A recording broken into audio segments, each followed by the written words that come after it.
What is going on, guys? Should have fun like football video exciting for today.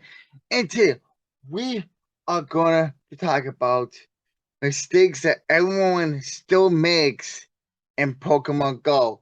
So the first thing that everybody makes once the game was released, and it's probably still is happening even today, is the name the AV name tricks. When Eevee was first announced in Pokemon Go, I forgot when it was, but when they had community day, people, of course, people were just doing the name tricks. But when it could get time to it, Eevee, they said, "Oh, I don't have the shiny Vaporeon because I used the name trick already." So, for example, I have an Eevee right here, right? Let's do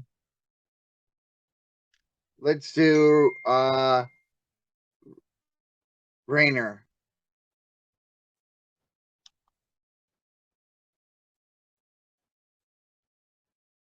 Let's do Rainer.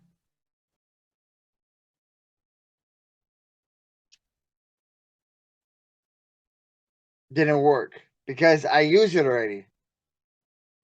And I didn't have the Sylveon, but I forgot what the name trick is. But you can do like so many hearts to get the Sylveon. I think it's crew. Yep, it's Kira. And see, I don't have it. So I've been waiting for a good one to evolve, and I'll go talk about it later. But yeah, naming E-Tricks is very, very crucial. Well, some can be made irrelevant for when it comes to PvP. But when the game first came out, when it had a community day, people just had to randomize it. Hopefully, the game either a Vaporeon, Jolteon, Flareon, yeah. And now we have Umbreon, Sylveon, Espeon. I think I'm making one more. Well, yeah, the name tricks, people just, when we were first releasing them in Love Candy, I didn't want to get every single one done. But when it comes to the community day, I don't have the name tricks anymore. So I gotta get lucky enough to get each version of the shiny. And that brings me to the next tip. Don't evolve Pokemon just to get in the decks. Especially the rare ones like Gibble and Dino. I've seen this before. Like I saw someone, I didn't basically see someone do it, but I heard stories about like someone got a Gibble, but they have enough canes for it, and it was like somebody with the IV was like 7, 10, 15. And I was wondering like why didn't they re-roll it or re-roll the trade? They don't know why, but like you do Gibble into construct is very crucial and it's really good, made it relevant in Pokemon Go, and you don't want to do this with the rare ones. It was like maybe like a Rumple or a I don't know a Paris. That's fine, but when it comes to like made it relevant Pokemon, especially the rare ones like Gibble, Dino, Charmander, to a certain extent, Bulbasaur, Squirtle. Yeah, like Ghastly to Gengar has a very cool shiny Mega Pokemon. So like mons that are rare that also made it relevant. Don't just evolve them just for the sake of getting the just because you have enough candies to evolve it. Don't do it. Don't do it. It's a waste of candy and it's a waste of time because you like gotta go back out and get more candy.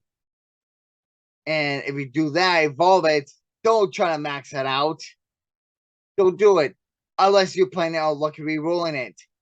And that brings to my next tip, but I'm gonna talk about it later.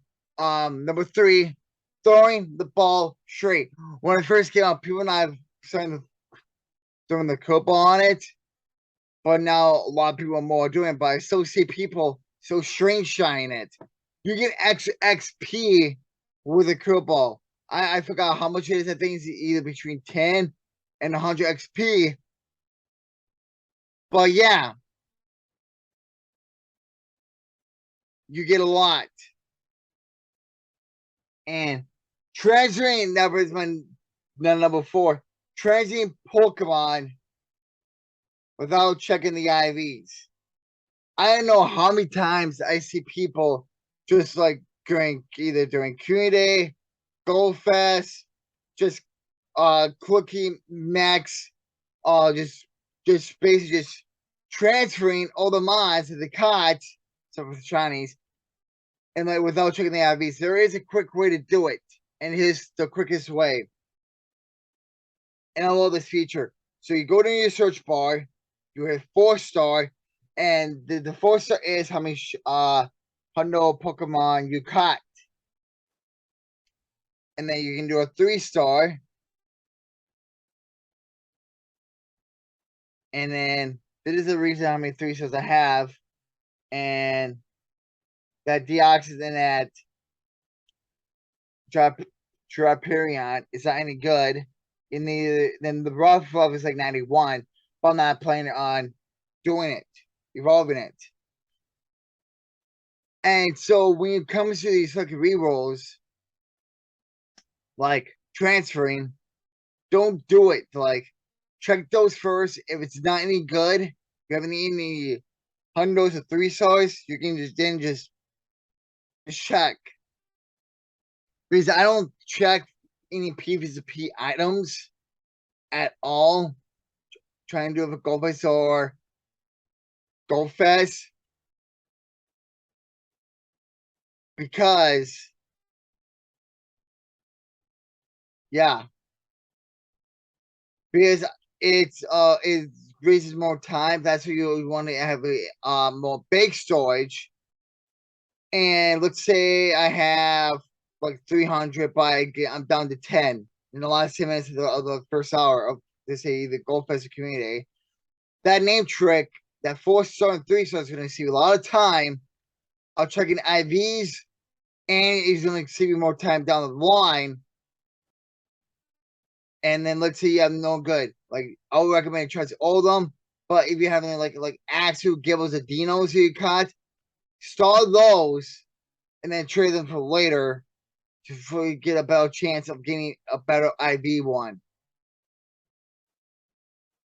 And that brings me to number 5, legendaries. When encounter a shiny legendary after a raid, use a pineapple or a sour pineapple. Never, ever, ever, ever, ever use a golden raspberry because it's a guaranteed catch when you go to add your defeated raid. Let's say you defeated Deoxys. Let's say Deoxys is out right now. It is. Let's say you get a shiny Deoxys. All you need to do is pineapple, so pineapple, and just hit it on that cart. It's on that catch. Never use a golden raspberry because you're losing additional candies of it, and it's also a guaranteed catch. Because even though Deoxys is not really meta relevant, but let's say it's like Lugia or Rayquaza or Groudon Kyogre, you count a shiny, pineapple them. They're guaranteed catch, and you will need the candy once the Megas and the Primal Kyogre and Groudon comes out. And number 6, AdSense. It's in change. We got 2 different instances now. We have the daily instance, which is 15 minutes, which is recommended of walking. Just walk for 15 minutes. You're gonna get a lot more use of your time. And when it comes to Go Fast and Community instance, I know the Go Fest finale, I saw it was like 1 minute sanitary, which is really good. It's really it's who you game of play, but it's Go Fest is community. You want to make sure you walk around a little bit to get the shinies you want. Because you only get more use of your time of incense and take advantage of that. Because down the line, like when we get like down the line of Q&As, these Pokemon is gonna get rarer and rarer and rarer to see in the wild. That's why I like to pineapple all of them during Q&A because I can get additional candy for them. And sometimes I forgetting to bury them because I'm just quick catching. And then playing the music on at the beginning of the game. Yes, I mean I did this. I played with the music on. I don't know why. I think it was awesome, but now it can get annoying pretty quick. But you know, it is what it is. However, during the Halloween event, the Go Fest and communities, I want to see what the music is. I do it time to time still, but I want to see how it is and see how the music plays out. Sometimes it's really like the Go Fest ones. They're really awesome. The music in the back was pretty awesome. And then I do this a lot too. Number 8, opening and sending gifts. Yes, I understand. If you have the max of 400, it's really hard. But if you have less friends, less than 200, you know, I've been sending and opening gifts for the past few days. I get it, you're busy, but if you can take 5-10 minutes, open and sending gifts to people. Yeah, if I do this when I was in school, yeah, I tend to forget, but I was more focused on my homework and then opening and sending gifts. Because when I get to school, like I open the games, get my spin, I get my catch of the day.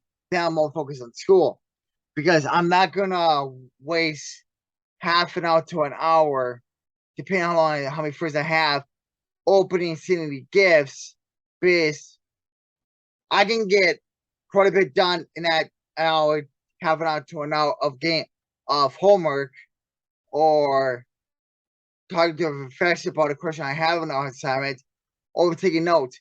That spare time, that time right there could make a crucial impact what I need to learn for that day and prepare for class. But anyways, number 9, spending starters on useless stuff. If you have, let's say, 100% Rumple, why are you maxing it out? It's a waste of stardust. Use your stars on most user meta relevant Pokemon like Quasar, Kyogre, Groudon, Garchomp, Charizard, Venusaur, Blastoise, Gengar, user Mega Pokemon, and because we want to max out, also you gotta get exo candies. You also need to evolve Pokemon. We have starters as well and candy. So a lot of things can make an impact. Not just Stardust, but candy, exo candies can make an impact when um spending when you're trying to max out your Pokemon. And number 10, I don't know why I'm keep mentioning this. Don't use recommended raid teams, especially Aerobass, Lugia. I know how many raids I did for Lugia when I had Aeroblast. Boy, you know how many times people were using recommended raid teams.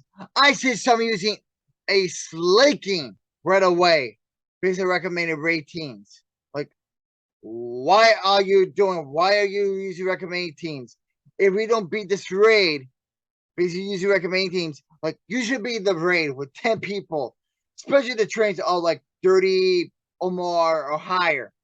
Like honestly, there should be no excuse for why we should lose a raid with 10 people. But yeah, like I would not use recommend raid teams on megas or 5-star raids or in 3-star raids because it gets more difficult to beat and it gets more stressful. 1-star raids is fine. That's totally understandable. All right. I would do this as well. Putting mons, putting your best Pokemon in gyms. If you're plenty of rating, like a 5-star rate or mega, don't go to budget gyms and putting your best mons in there. Like for example, you can honestly do this. You can go to your recents. You can go to, let's say you want to go put your shiny in there. You want to go to compact power, and then you want to go to recent, or how you want to set this up. No, you want to go to CP power, compact power, and then put your like low ones in. Like you want to put like a screen up in here. Put a screen up in there. Or I don't know, if you want to do a level 1 Magikarp, put that one in there as well. Like, don't put your best mods in there. Put your lore mods in there, not your best ones. So, like, if you're playing rating, don't put your high level Pokemon in there. Put your lowest of the low. Put your your level between your level 1s, your level 1s, your level 2s, level 3s, level 4s in there. Like I say level 1 to level 15 at the max. If you like a level 50 Pokemon, I would recommend maybe level 2, level 10. And yeah. And my last point, going back to the rare Pokemon, when you maxing it out, re-roll it, or evolve, or like I don't know, like when you try to max it out, or evolve and intrinsic in the decks. What we do, the best option is re-roll the IVs for better IV roll. For example, let's say I want to do a Gibble trade with a friend. Go trade Gibbles. Let's say my IVs is like 6, 6, 10. His is like 3, 5, 10. And it's a lucky trade. The worst we can get is a 12, 12, 12, which is the floor. And the lucky trade is about high V chance of getting a lucky re-roll. However, you want to make sure, like, if you're lucky for it or not, if you have a very crappy, very terrible IVs on them, best chance is to re-roll them. And yeah. So that would today's video. Make sure you follow these tips and these understandings of trying to do best not to do this again. Understand everybody will make mistakes down the line. So your best option, you usually have like an Axew, and what like you find an Axew, you catch it in table. You want to trade with somebody with theirs with the table IV, go for it. That's the best option. Just trust your gut, do it.